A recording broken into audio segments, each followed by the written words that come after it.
All right, welcome everybody. Tim Kirk here at the Rising Eagle live stream network. Welcome to everyone. We are very pleased to have with us today a very special guest. We have John Firestone, the Stone of Flame, the artist of renown and veteran extraordinaire. Ladies and gentlemen, John Firestone.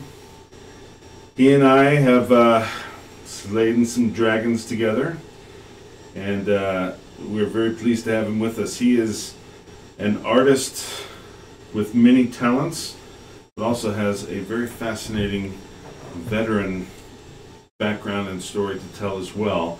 And he is kind of our, what would you say, John? Our resident art geek. Art geek, yeah, that works. Yeah. That works. Tell us a little bit about yourself, your experience, and I don't know, just anything that's on your mind, bro.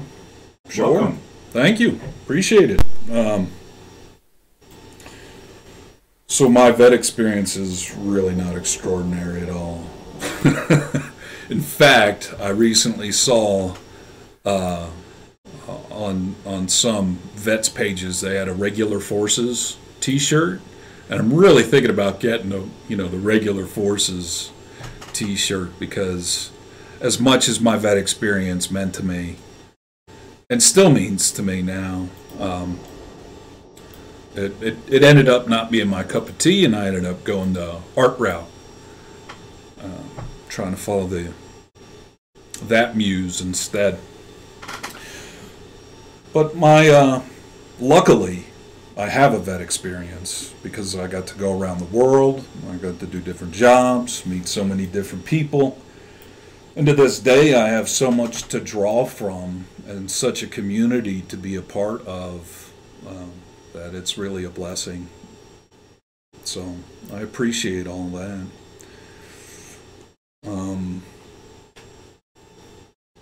Yeah, I think I had a lot of art opportunities while I was in the service, but none of those were really my cup of tea either. And so nowadays I just try and do as much studio time as humanly possible, which is not enough, not yet, until I take the plunge and retire early, which is definitely what I want to do. And so I can have even more studio time. But I guess something I would like to talk about, something that I'm learning as I have more studio time, is how exhausting it is, how utterly mentally, emotionally, physically draining it is, and how much I like it, how much I kind of love it. And right now it's a little too much for me to do, so I need more practice so I'm able to cope with how draining it really is. But really the practice, the studio time, it's such a place to put my mind that you can turn off everything else and have this outlet, this place.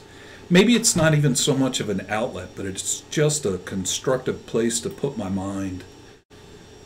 So everything that is or was can kind of take a side seat for a time while I make something. I didn't really realize how important that was. It's something I'm glad with, but the art of my art isn't what I'm depicting. So right now I'm doing these cloudscapes with just a tiny hint of land at the bottom. And why am I doing them? You know what? I don't even know all the reasons of why I'm doing this stuff. And I'm kind of trying to figure out why I'm so obsessed with doing them for right now. But I keep doing them and doing them and doing them, and you know, it's like doing push-ups. It's like doing PT in the morning, you know. You have to do it. Why? Well, it keeps you in shape.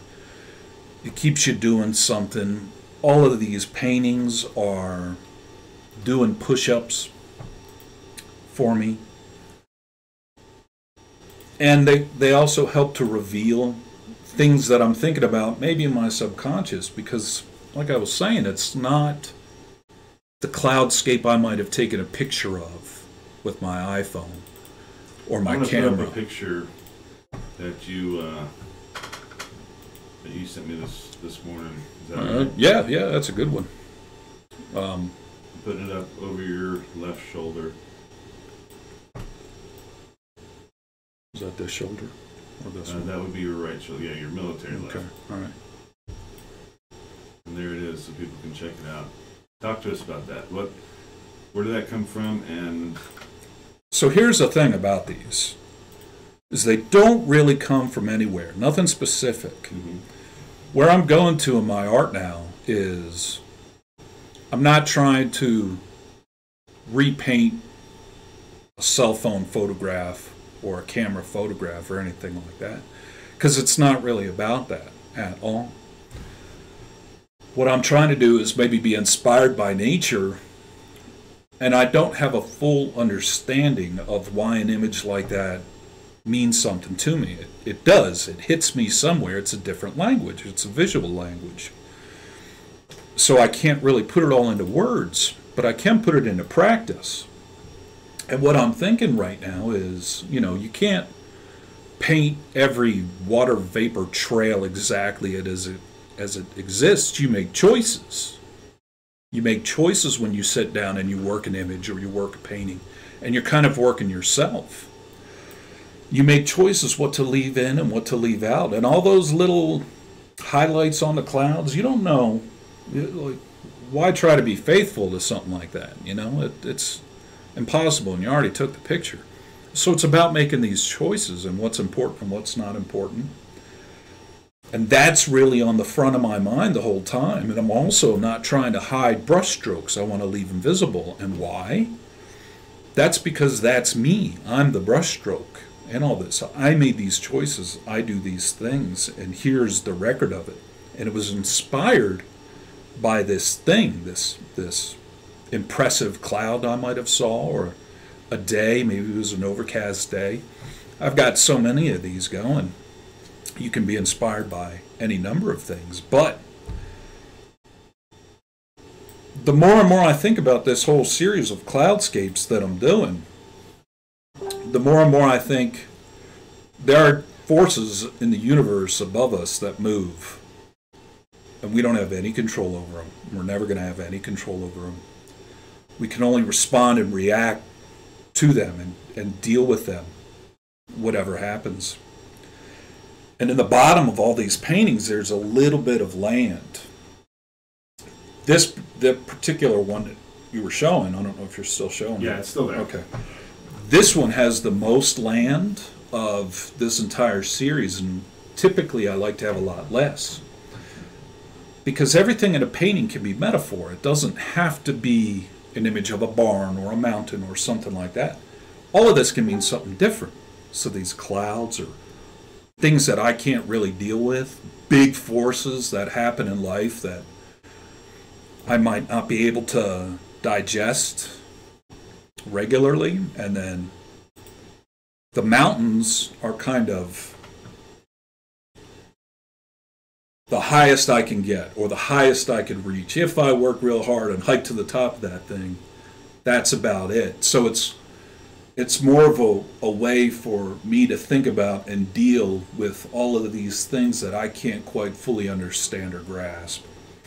And the reason why they stay really brushy and brushstrokey is because, well, that's the me in it, if that makes sense. That's the physical mark of me trying to deal with it. So I don't want it. I know they look like a photograph, and a lot of people say, oh, it looks just like a photograph, and to me that's not a compliment. To a lot of artists, that's not a compliment, but I understand why people say that. Because to me, that's more invented than it is a photograph. I might have taken 5,000 photographs of different sky elements, and somehow in my head all of those gets mishmashed together, and then something like this is what comes out. So it's more meant to be a record of a human just trying to come to terms with their place in the world, more so than it is anything else. The whole vet experience is in there, the whole life experience before becoming a vet, the whole life experience after becoming a vet. All of that stuff could be in there somewhere, some way, shape, or form. And what I have to do is the work, is point my head there, because I have no idea if a painting like that will sell, and it doesn't even matter at this point. You know, this is just me trying to be a human in a constructive way. And that's why they're also exhausting to do, you know, because I might not understand of why I'm making all these marks or doing all these things, but it ends up being this work. And hopefully there's an audience for it. Maybe there's an audience for it. Maybe there's not an audience for it. I don't know. It almost doesn't matter at this point, because I'm going to work as hard as I can at it and put as much of me in my head there as I can at it to hopefully end up with something constructive. And tell me about, I know recently you got involved with photography at night with summertime lightning storms and stuff like that. Is there a connection here to your inspiration in this? Well, two things on that. Yes, there is, and I'll talk about that. But also, there's a comet visible right now, and I don't know if you know that. There's a comet, like, I forget, I think it's Comet Winton or something like that. It's visible for the next few days, almost, I think some people can see it depending on how dark their skies are without a camera or telescope or anything like that. And in the next few days, it's going to get even brighter. So it's a good opportunity, especially us around here with our dark skies. Today's cloudy. So I hope to go out this week and get a few images of this comet. It should be near the Pleiades, Taurus the Bull, Aldebaran, all that. It's right around that part of the sky, and there's not much moon right now to deal with, so it's a pretty good opportunity these next few days to see this comet. Everybody should do that. Well, everybody has got the opportunity, not everybody has to. But anyway, monsoon season and my photography there. Well, yeah, I mean, you talk about a titanic clash of celestial forces that we can't deal with or comprehend or anything, you know, a lightning flash, anything like that. Great rainstorms. This whole series, I haven't even touched on those yet. Right now, this whole series has been nothing but full daytime shots with no sun. So you almost never, you don't often see paintings of Arizona without the dramatic sunrise or sunset and the fire in the sky. So I was like, well, the heck with all that stuff. I'm going to do middle of the day, worst light, no sun, do these, see if I can pull them off. So that's also part of my challenge to myself, is to see if I can do these things differently. Eventually, I'm going to get into more of these sunrise, sunset, and the lightning shots. I don't know how I'm going to pull that off with a painting yet, because like I don't want to be too literal. But yeah, we got these beautiful monsoon seasons here, and it's fun to chase them around, see if you can get into a good position, see if you can be just far enough away where you can capture the danger and the beauty of it without being too close that your camera equipment doesn't get rained on or you get a lightning bolt to the face or anything. But yeah, I mean, that's all very metaphoric, even more metaphoric than the paintings that I'm doing now, as far as these forces that we can't control but we are subject to and deal with. And these forces could be anything, you know. That, I mean, really, a lot of these are about just life events that could happen in a flash, or grumble and groan, or sound like a freight train, or sound like they're going to run you over and kill you, or whatever all of this stuff is. There's just so much that's hard to comprehend and grasp.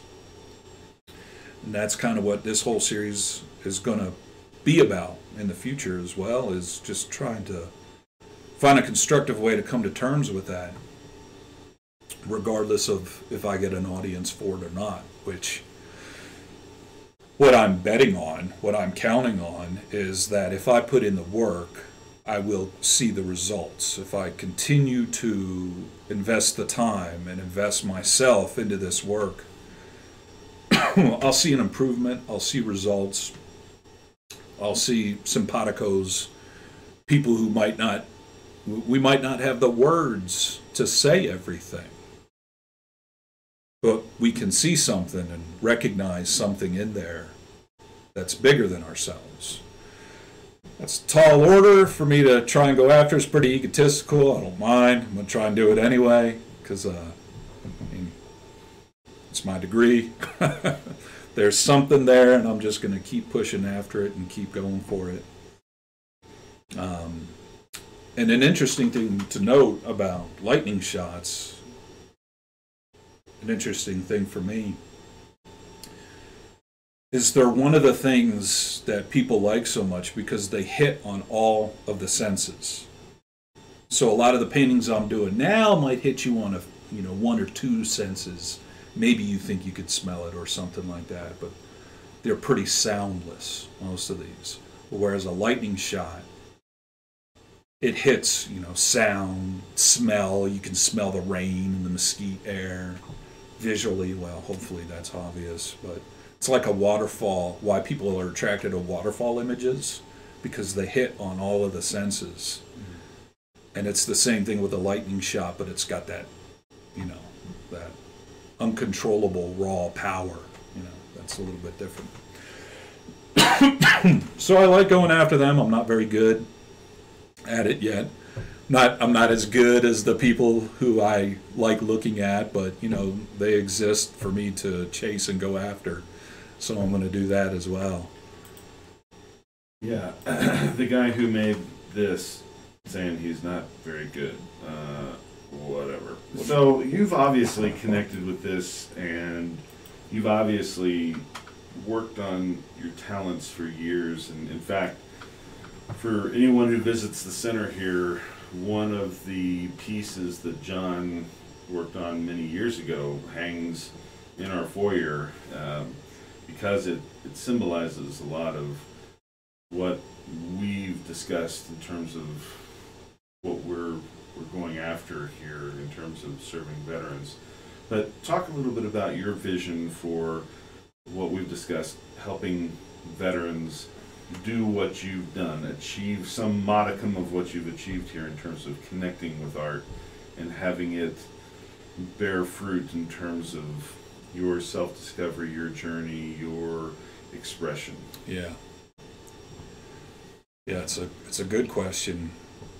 It's a question that I still continue to think about and wish that I had a better answer for, other than continuous learning is an important thing for me. I know it is for you.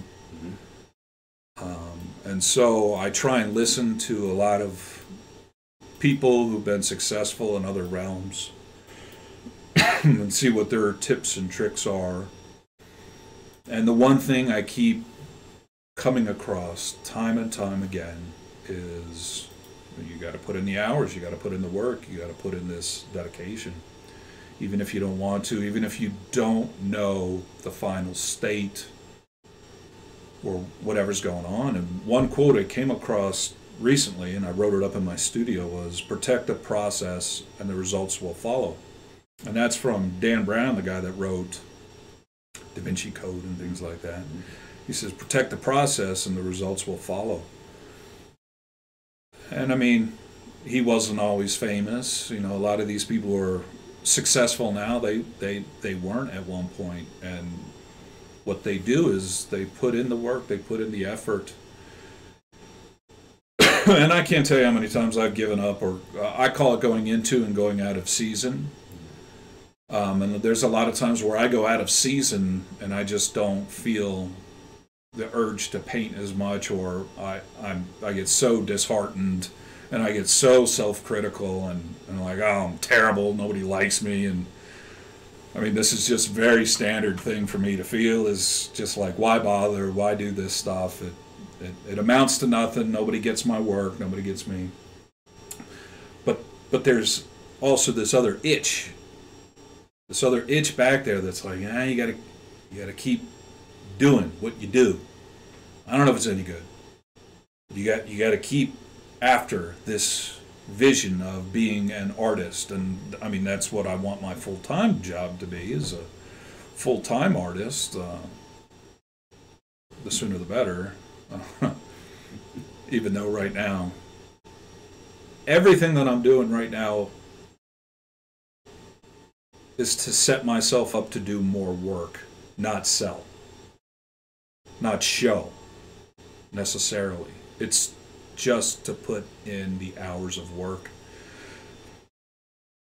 And like I said earlier, it's exhausting, but it's also exhilarating. And if I had anything to give to any other vet out there, it's that we have, maybe you're like me, maybe you're more of a visual person, you think in this language, and words fail, because words fail me far too often. And I feel like I can be of more use in the world not using words, not doing anything else other than putting in this time and effort here. I don't know why I feel that way, but I do. And there might be other vets out there that feel this same thing. Maybe words fail you, maybe you can't communicate as easily, maybe you put your foot in your mouth every time you open up your mouth, which I tend to do. Even right now, I'm not a great public speaker or anything like that. I do the paintings. That's where I want the language to be. And if I have to try and have all the answers for what I'm doing, I have a hard time with that. And I think a lot of people might have a hard time communicating or understanding everything that they're feeling, or every emotion or thought that they have. And maybe this is a way to deal with it. Is it going to be any good? I don't know. Doesn't matter. Put in the work. You gotta put yourself in that studio by yourself for 10, 15, 18 hours, breaking every once in a while to eat food because you realize you're starving. You make your coffee once in the day, and then hopefully, luckily my wife will feed me some food. I didn't even realize I was hungry, and it's just a constructive place to put your mind when you're trying to deal with things that you might not be able to explain or understand. And I think that's important for a lot of folks. And you might not know what the final outcome of this is, other than maybe it's some cool paintings. Maybe I make a cool painting or two. That's what I'm hoping for. I'm hoping that there's other people that it just connects with somewhere, some shape or form. And well, we've certainly seen the connection. I mean, everyone asks about your piece in the foyer. It makes a strong connection with folks who visit here. I think you've seen, the pieces that you brought to the office over at JITC. Oh yeah, reactions are very strong, and yeah. I'm excited about the idea that several ideas that you've articulated, and maybe you can share a little bit about it in terms of using art in its therapeutic effects for the broader veteran community here. You have some ideas about maybe some things we can do going forward. Yeah, to me, are very exciting. Yeah. Some of those ideas I want to kind of keep until I'm ready to bring them to light. Well, let's just suffice it to say some of that those. John's got some plans. I got some plans. It's necessarily to do with the local vet community, and it has to do with community. Most of the time as an artist, most of the time as a visual artist, you work in your little hobbit hole. And maybe I decide to bathe, maybe not. Nobody cares. Quite often not. Before we do these community projects, though, I'll bathe. I promise to make sure. Yeah. But my past is made up of people who've influenced me in one way or another. I have many vet friends that I keep in contact with on a daily basis. You know, it's an important part of my life. And I've had a lot of ideas in the past. Like, how do I put us all together? How do I put us together with maybe my family members that served in Vietnam, you know, and some of these folks are dead. How do I connect people who've served in this generation and the next generation? How do I connect my friends that we all served in the same generation, but now we're all in different lives in different parts of the country, and we've got this one point that we can all look back on, and this for all of us vets, we've all have this common denominator that we can all look back on, and a lot of times that's basic training or your first cheesy photo in front of a flag that we all took, and maybe not even just that flag, but a lot of these old photos that we've taken, and how can we put them in a way together that can be therapeutic, and how can we leave things in and how can we leave things out? How can we make choices about the images that we want to see? And I do think I have some ideas there. I need to sell some paintings before I get the equipment necessary for this, because my thoughts on the equipment that I need to do this has been changing, but the beginning of that whole project is going to have to be here. I need a space. Right. I need a place where vets can come and be. Only X amount can happen via email, you know, and there does have to be a physical component of where other people can fill in this template. Well, they need to. And then do a show. So I need some wall space to do a show. And even so, I'm excited for the future of that idea to happen here. I am. But I guess the main thing that I want to convey is, even if the final product is not a Da Vinci or a masterpiece, it's not. Maybe it's going to be better than a Picasso. But pick your favorite artist. Your first time out the gate, it's never going to be that.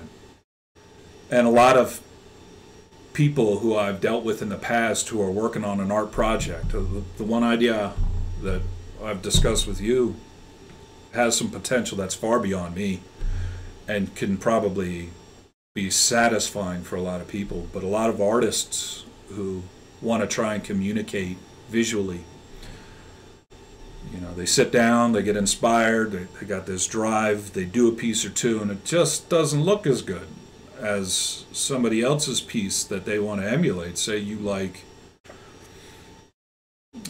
you know, Renoir or something, and you sit down and you try and do one, and then all of a sudden it's not there. It's not quite. Say you like Bob Ross. Everybody likes Bob Ross. Come on now, he's the man. And you sit down, you try and do your landscape painting, and now it doesn't look exactly like a Bob Ross, and you really want it to be, but it doesn't. Well, there's a few reasons for that, and one is just the hand skills, because those hand skills aren't going to come until you've done this 100,000 times and made 100,000 piles of garbage that you've got to bury somewhere so nobody ever sees it. I make so much garbage now, I don't post that stuff. But to this day, I make stuff, I'm like, oh man, that was a miss. And it's okay to not do the perfect push-up. I think about making art as doing push-ups. You're going to get better over the long haul. One push-up does not make the perfect push-up, you know what I mean? And that's one thing I want to convey to a lot of people. It's it is a good place to put your mind. Your first attempt might not be perfection, but your hundredth of the attempt, you're going to have some things in there. You're going to start finding those quirks that make you you, that are a little bit more comfortable when they come out.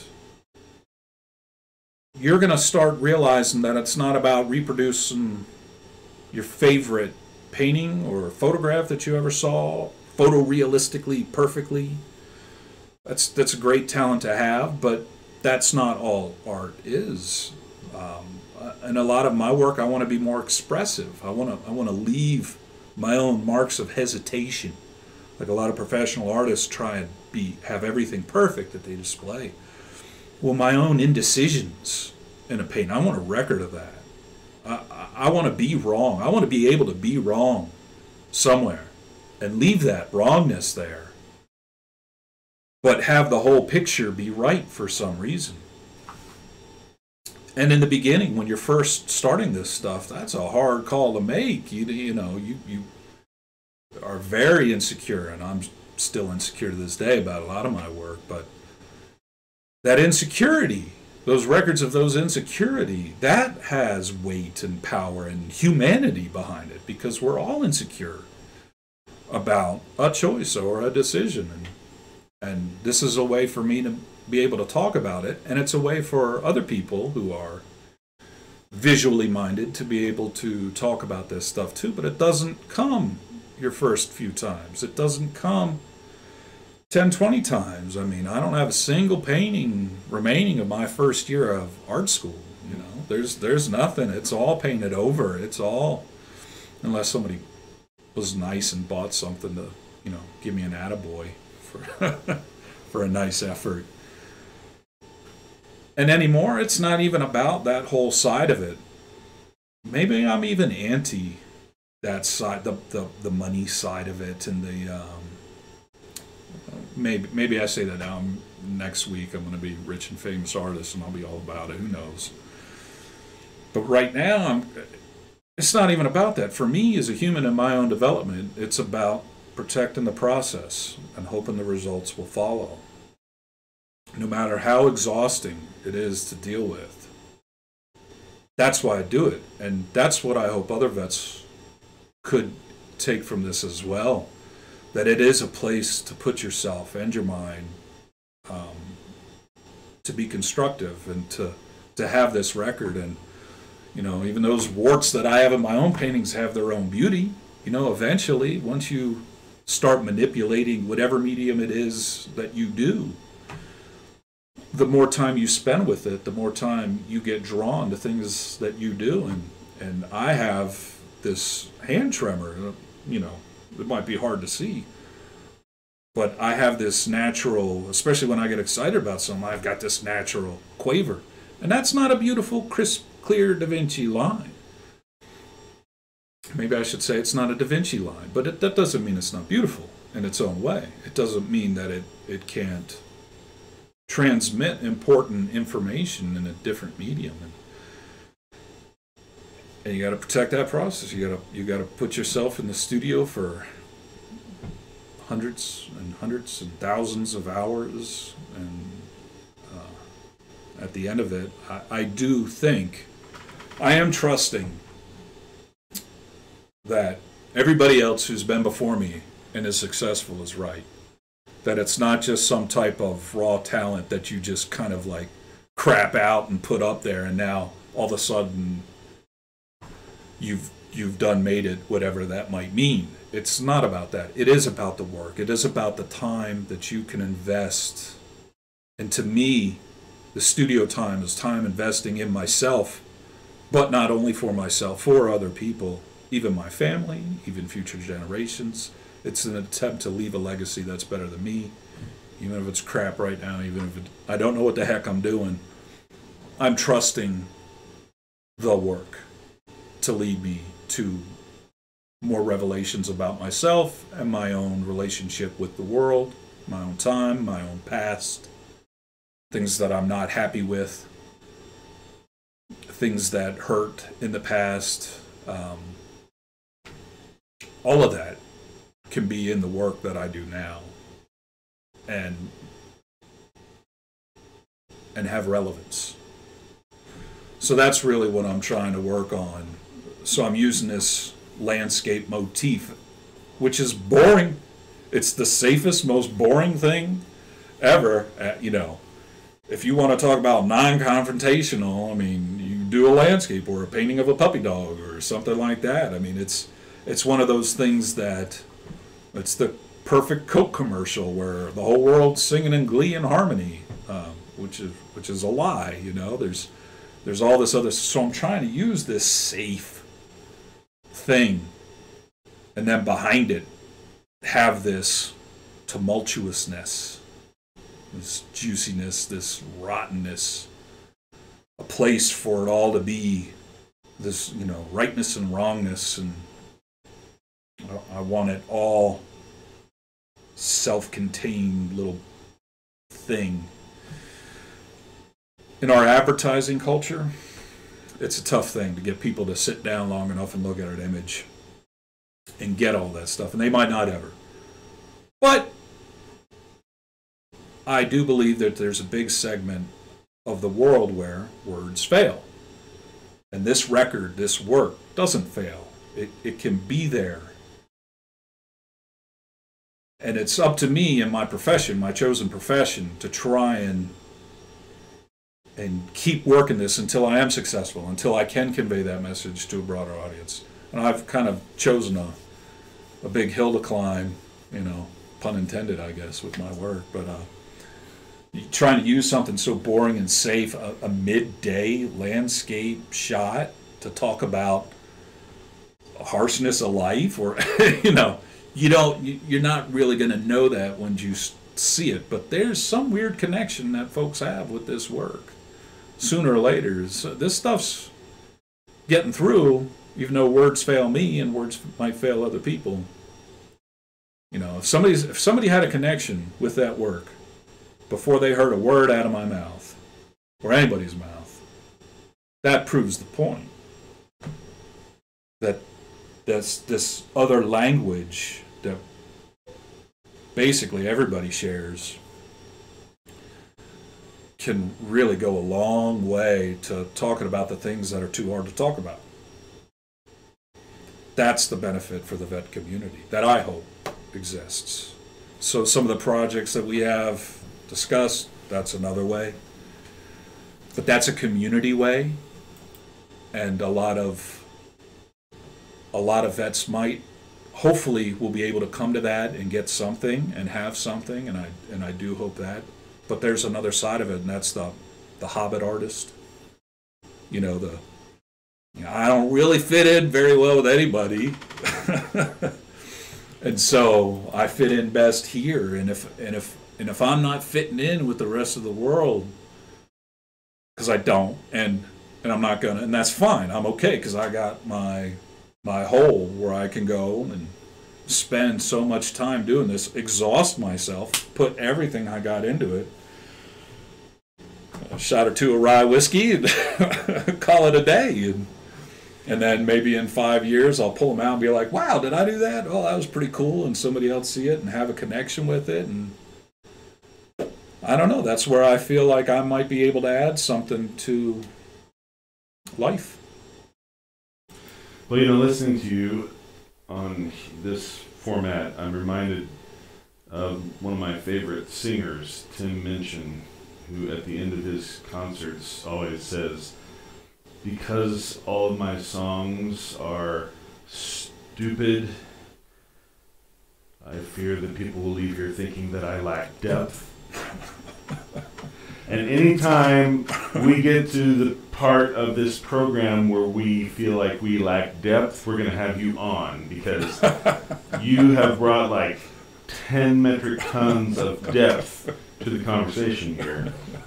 That is some serious artistic wisdom that you've just given us, dropped on us, airdropped on the community here to ponder. I think we can get a transcript and put that out for art schools, MFAs around the country to use for graduate theses. But suffice it to say that those thoughts, in all their specificity, but also the general sense surrounding those thoughts, really introduce the idea here that for us at Honor Wears Uniform, we want this to be a place that makes the arts first among equals, if you will. That's what you've always said to me from the very beginning. That's right. I've always, That we really believe in the power of the arts when it comes to healing veterans and the wounds, the invisible wounds of war, and the invisible wounds of conflict. And so we have made it a priority. When you walk down the hallway here, you will see we've had an art contest, and want that to be a constant, visible sign of our commitment to the arts. When you walk in the front door, you see a John Firestone, first thing. You see a painting of Felisa, first thing. And we want to have that wall space for you to be able to produce by, with, and through veterans who are interested in approaching that healing, as you talked about the Veteran Arts Program in general, whether it's writing or poetry workshopping or crafts or painting or any number of amalgam of forms of art. There's a long history of great artists who are also vets. Yeah. So and a very rich history. And if you think about some of the great works of art, my mind is always drawn to Guernica. You know, the inspiration that war and human conflict has drawn through its tragedy and its human, what you talk about, the human experience and the inability of words to always express rhetorically. Right. The arts have always filled that gap. Right. It's an important part of the human experience, and one in which our culture, again, as you talk about that advertisement-driven culture, that visually cheap culture, right. Yeah. It's one in which we don't generally appreciate or give enough credit toward, and that's one of the things that we really want to try to change here with our community, is to say, you know, hey, we're right across the street from an art gallery. We probably ought to, you know, as we did walk across the street and introduce ourselves and say, hey, we need to work together because there's some healing that can take place through this format. And we really appreciate you taking time to come out here and talk with us about it. I want to have you back on a regular basis, show some more of your work. Got to do a art topic every now and then. Yeah, that's right. We got some unspoken topics. The art topic of the day. Even if we just Skype you in, man, we can superimpose you however you want. Or even when I'm in the studio, you know what I mean? If yeah. Making something. And we can live stream from your studio on location. We'll figure out a way. Because, But yeah, we want you to know that your work is an inspiration to us, and we want to take what you've learned through your experience and have that benefit other people who are suffering, and have that be a fulcrum for healing for them as well. And thank you for your generosity in contributing to this effort. It's a real honor for us, so thank you. Absolutely. Roger that. All right, well, we'll leave you with that, and hopefully we'll be back here soon. And once again, we are live across now 10 different live stream stations. So, hey, check us out. YouTube, Facebook, Twitch, Mixer, Periscope, a whole bunch of others. We'll put the list out there so you can check us out. But we appreciate everybody tuning in and checking us out afterwards, recorded, posted on all those formats. And you can also check out our work on visionheals.org. And we will see you next time. Thanks again, John.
tell me something new. You waited for someone to save you and left me all alone. I wanna tell you something new. You drove us both into a wall, but we only heard one year.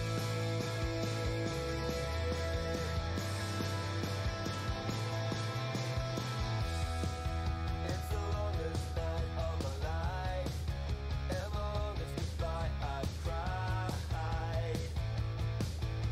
I drive away into the night, and I contemplate for a while.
I know it hurts.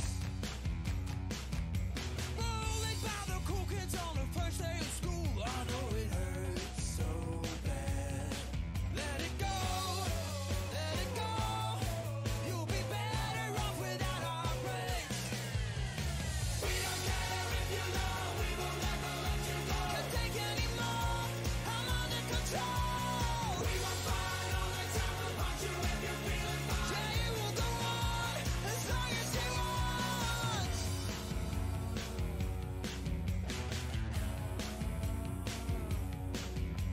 Laughed at when your girlfriend pulled down your pants. I know it hurts.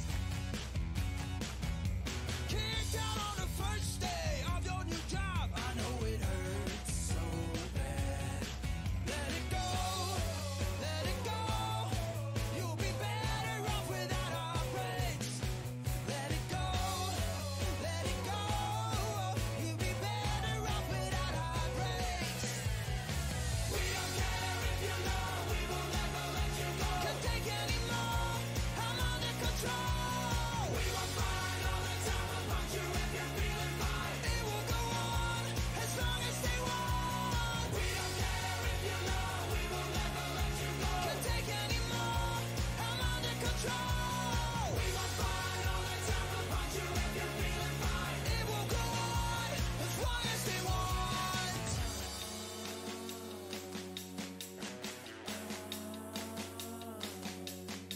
Divorced at 39 and she took all the cash. I know it hurts. Laying on your deathbed and can't wipe your ass. I know it hurts so bad. Let it go, let it go. If you don't, you know your heart will break. Let it go, let it go. If you don't, you know your heart will break. We don't care if you know, we will never let you go. Can't take any more, I'm under control. We won't fight all the time, we'll punch you if you're feeling fine. It will go on as long as they want. We don't care if you know, we will never let you go. Can't take any more, I'm under control. We won't fight all the time, we'll punch you if you're feeling fine. It will go on as long as they want.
you tell me something new?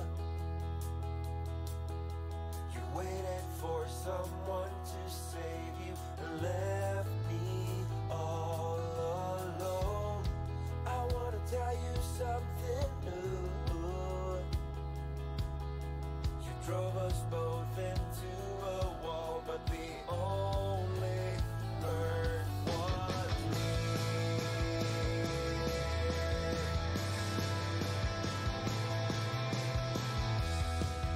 It's the longest night of my life, and the longest goodbye I've cried.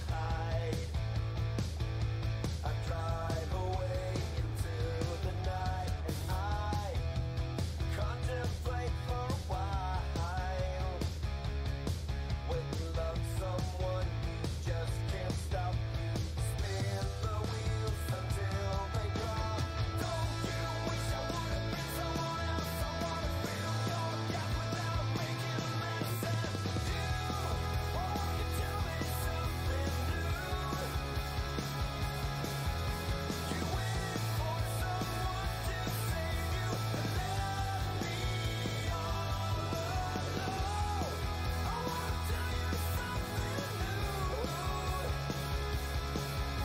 You drove us both into a wall, but the only hurt was me.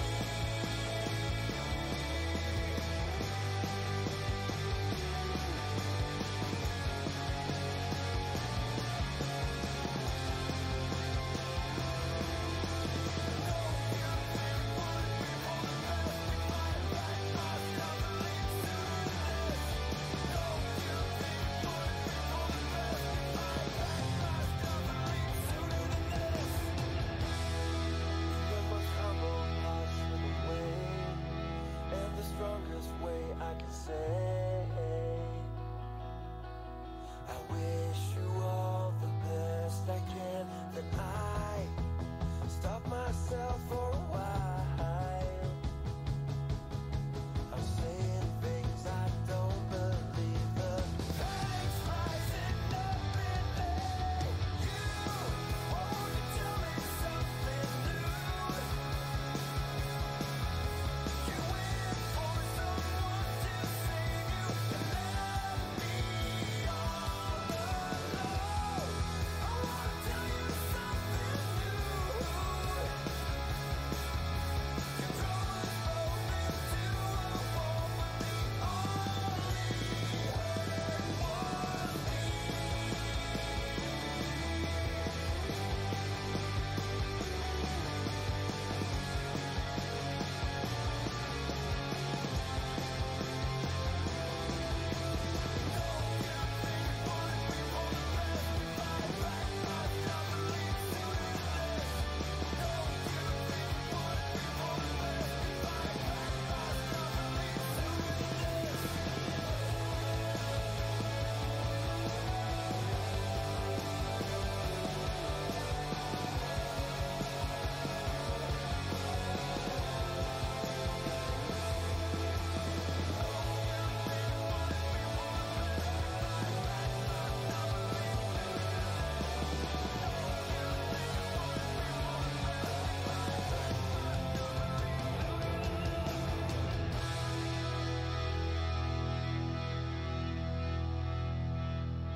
I'm the last man getting lost.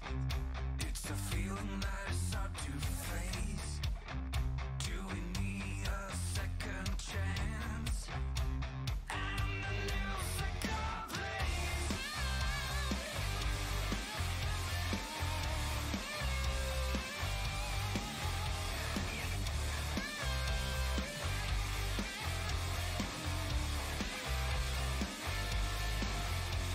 You never stop running, it's a battle in neon light.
Laughed at the mall 'cause your mama forgot. I know it hurts.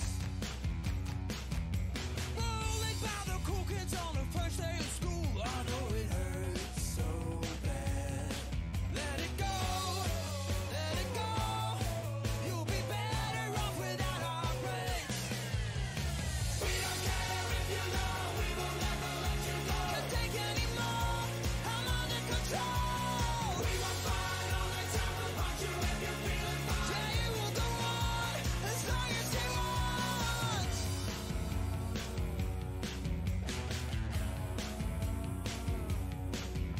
Laughed at when your girlfriend pulled down your pants. I know it hurts. Kicked out on the first